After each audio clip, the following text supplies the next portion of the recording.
Hello my dear student, welcome to my YouTube channel.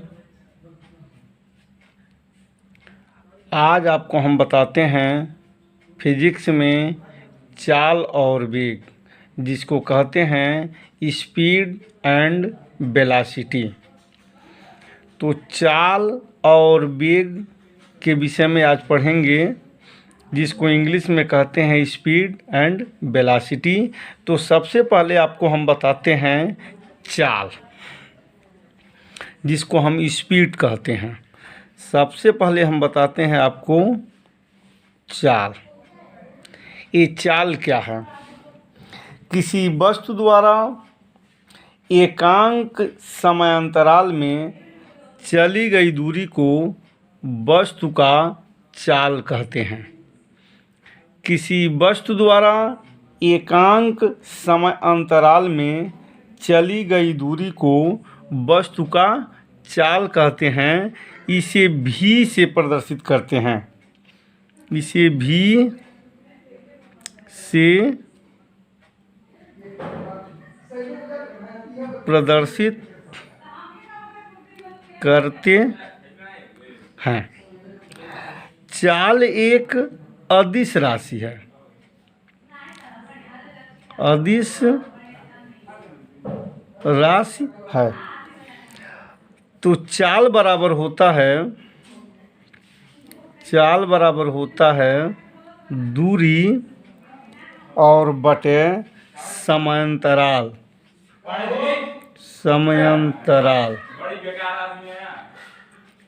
चाल बराबर होता है दूरी बटे समांतराल। चाल को अगर हम भी से निरूपित करते हैं और दूरी को यस से निरूपित करते हैं और समय को टी से निरूपित करते हैं, तो भी बराबर होता है यस बटे टी, यानी चाल बराबर दूरी बटे समय। मान लेते हैं किसी वस्तु द्वारा एकांक समयांतराल में चली गई दूरी, वस्तु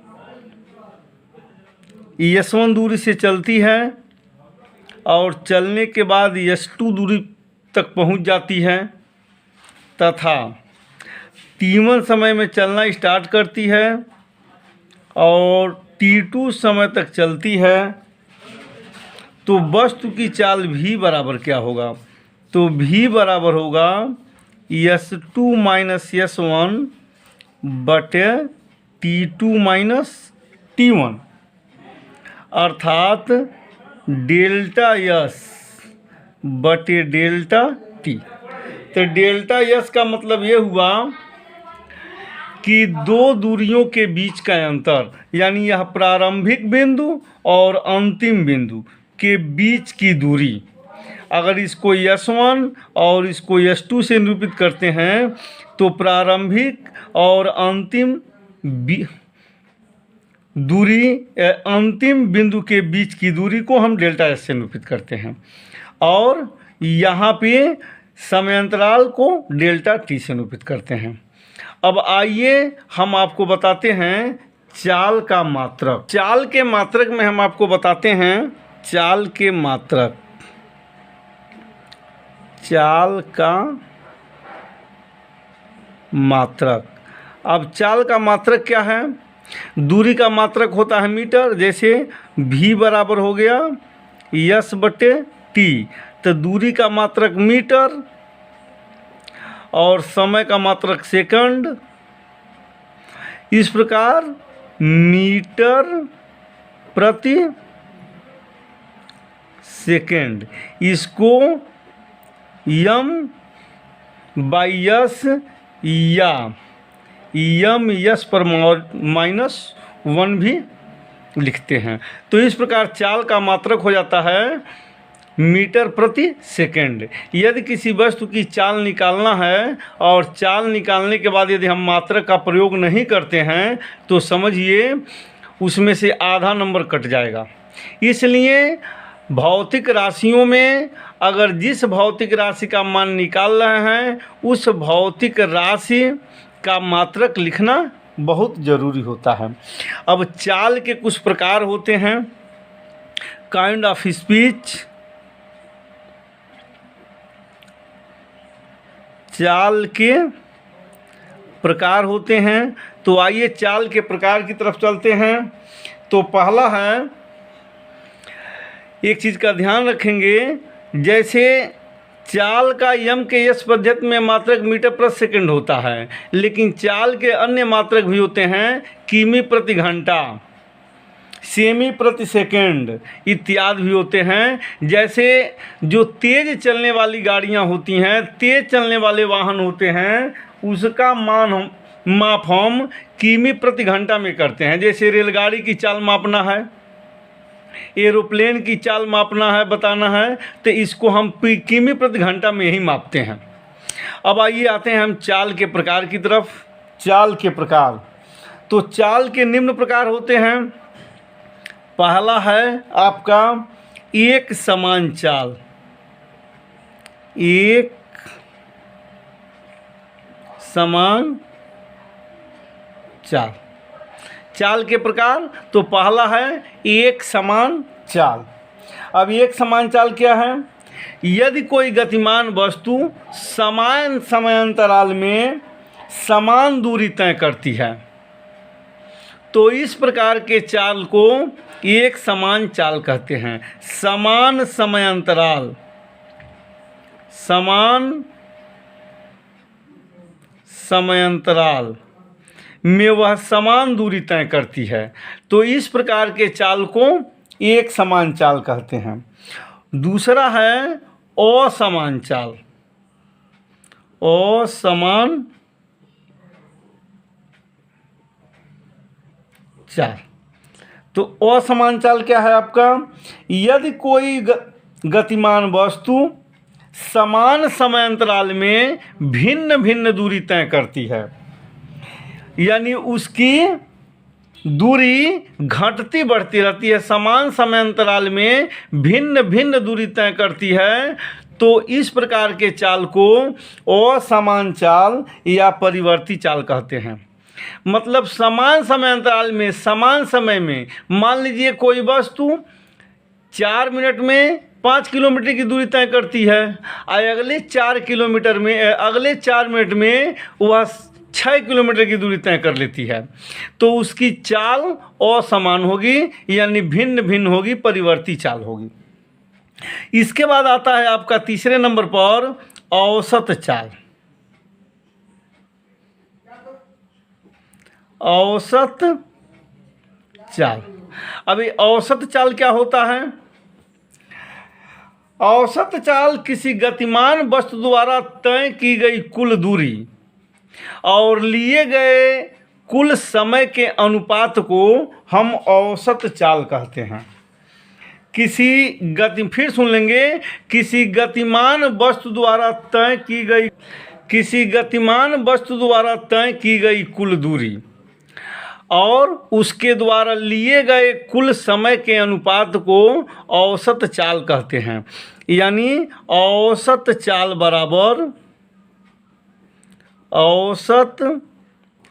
बराबर कुल दूरी बटे कुल समय। तो कुल दूरी बटे कुल समय, ये हमारा औसत चाल हो जाएगा। इस प्रकार चाल कोई भी हो, एक समान हो, असमान हो, औसत हो, कोई भी चाल हो, सभी चाल का मात्रक मीटर प्रति सेकंड ही होता है। उसे हम यम के यश पद्धति में मीटर प्रति सेकंड लिखते हैं। चाल का मात्रक मीटर प्रति सेकंड होता है। अब आइए आपको हम बताते हैं वेग, वेलोसिटी। ये वेग क्या है? किसी गतिशील वस्तु की स्थिति में निश्चित दिशा में एकांक समय में होने वाले विस्थापन उस वस्तु के वेग के बराबर होता है। अर्थात हम ऐसे कह लें कि एकांक समय में किसी वस्तु में होने वाले विस्थापन को वस्तु का वेग कहते हैं। जैसे मान लीजिए कोई वस्तु यहाँ पर है और कुछ समय के बाद वह यहाँ पर आ गई, यह ए है, यह बी है। कोई वस्तु ए पर है और कुछ समय के बाद वह बी पर आ गई, तो इसमें टी समय लगा, तो वेग बराबर होता है विस्थापन बटे समय अंतराल, यानी विस्थापन बटे समय। और वेग एक सदिश राशि है, क्योंकि विस्थापन एक सदिश राशि है तो वेग भी एक सदिश राशि है। तो वेग बराबर होता है विस्थापन बटे समय। अब कोई वस्तु यहाँ पर है और उसका विस्थापन यहाँ से चलकर वह यहाँ तक बी तक पहुँच गया और उसमें लगा समय टी है, तो वेग बराबर, इसको भी v से ही निरूपित करते हैं, तो v बराबर डी बाई टी, जहाँ d विस्थापन को निरूपित करता है और t समय को निरूपित करता है। इसका भी SI पद्धति में मात्रक मीटर प्रति सेकंड या EM/s पर पावर -1 होता है, यानी जो चाल का मात्रक होता है वही वेग का भी मात्रक होता है। EM के S पद्धति में चाल और वेग दोनों का मात्रक मीटर प्रति सेकंड होता है। अब आइए वेग के प्रकार हम देखते हैं कि वेग के प्रकार, मतलब वेग निम्न प्रकार का होता है। यहाँ पर लिख लें वेग के प्रकार। तो आइए वेग के प्रकार को देखें। वेग का प्रकार क्या है? एक समान वेग। पहला है एक समान वेग। एक समान वेग क्या है? जब कोई गतिशील वस्तु का किसी निश्चित दिशा में समान समांतराल में समान विस्थापन होता है, यानी विस्थापन निश्चित दिशा में होता ही है तो समान समय अंतराल में समान विस्थापन होता है, उस प्रकार के वेग को हम एक समान वेग कहते हैं। यदि किसी वस्तु का निश्चित दिशा में समान समय अंतराल में समान विस्थापन होता है, उसको हम एक समान वेग कहते हैं। अब दूसरा आता है असमान वेग। असमान वेग, तो असमान वेग क्या है आपका?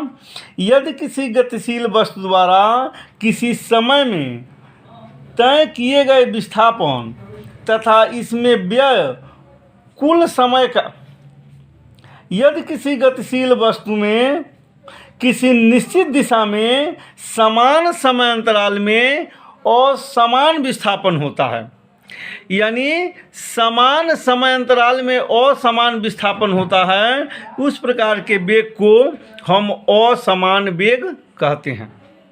इसमें समान समय अंतराल में समान वेग में समान समय अंतराल में समान विस्थापन होता है और असमान वेग में समान समय अंतराल में असमान विस्थापन होता है, उसको हम असमान वेग कहते हैं। अब तीसरा आता है औसत वेग।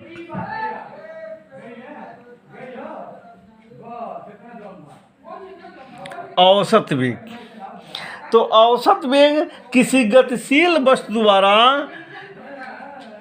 कुल विस्थापन और लिए गए समय के अनुपात को हम औसत वेग कहते हैं। यानी यदि किसी गतिशील वस्तु द्वारा किसी समय में तय किए गए कुल विस्थापन और इसमें व्यय हुए कुल समय के अनुपात को हम औसत वेग कहते हैं। तो औसत वेग बराबर होता है कुल विस्थापन बटे कुल समय। तो कुल विस्थापन बटे कुल समय। और औसत वेग बराबर एक चीज़ और होता है, औसत वेग। औसत वेग बराबर होता है प्रारंभिक वेग।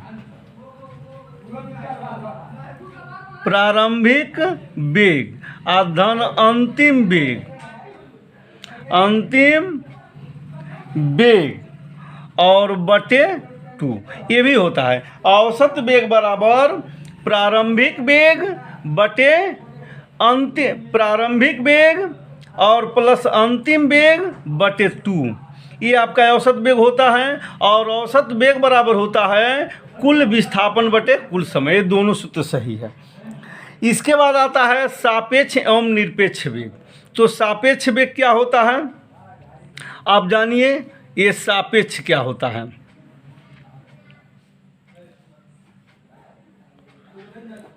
सापेक्ष वेग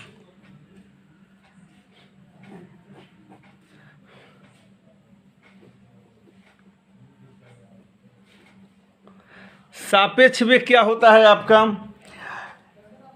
जब एक ही समय पर जब वस्तुएं भिन्न भिन्न वेग से गतिशील हों, यानी दो या दो से अधिक वस्तुएं एक ही समय पर भिन्न भिन्न वेग से गतिशील हों, तो इस वेग को एक वस्तु के सापेक्ष दूसरी वस्तु का सापेक्ष वेग कहते हैं।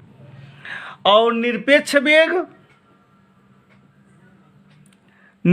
वेग क्या होता है, निरपेक्ष वेग यदि एक वस्तु स्थिर है और दूसरा वस्तु गतिशील है, ध्यान देंगे, एक वस्तु स्थिर है और दूसरा वस्तु गतिशील है, तो दूसरी वस्तु का पहले वस्तु का से निरपेक्ष वेग कहते हैं। दूसरे वस्तु का हम वेग निरपेक्ष वेग कहलाता है पहले के सापेक्ष। यानी एक वस्तु स्थिर है और दूसरी गतिशील है, तो दूसरी वस्तु गतिशील है तो दूसरी वस्तु का वेग निरपेक्ष वेग होता है। इस प्रकार हम आपको चाल और वेग की परिभाषा, सूत्र, प्रकार सब समझा दिए, मात्रक सब समझा दिए। आप इस वीडियो को देखें। अगर इस वीडियो को यह पहली बार देख रहे हैं तो सब्सक्राइब कर दें, अगर पसंद आया हो तो लाइक कर दें, अगर कोई गलती हो तो कमेंट बॉक्स में कमेंट कर दें, और वीडियो को अंत तक देखें, समझें। आप जितना ही पढ़ेंगे, जितना ही समझेंगे, आज नहीं तो कल आपको आपकी जानकारी बढ़ेगी ही और आपको कुछ न कुछ लाभ होगा ही। इस प्रकार इस चैनल को सब्सक्राइब करें और इसे देखें, समझें। Thank you.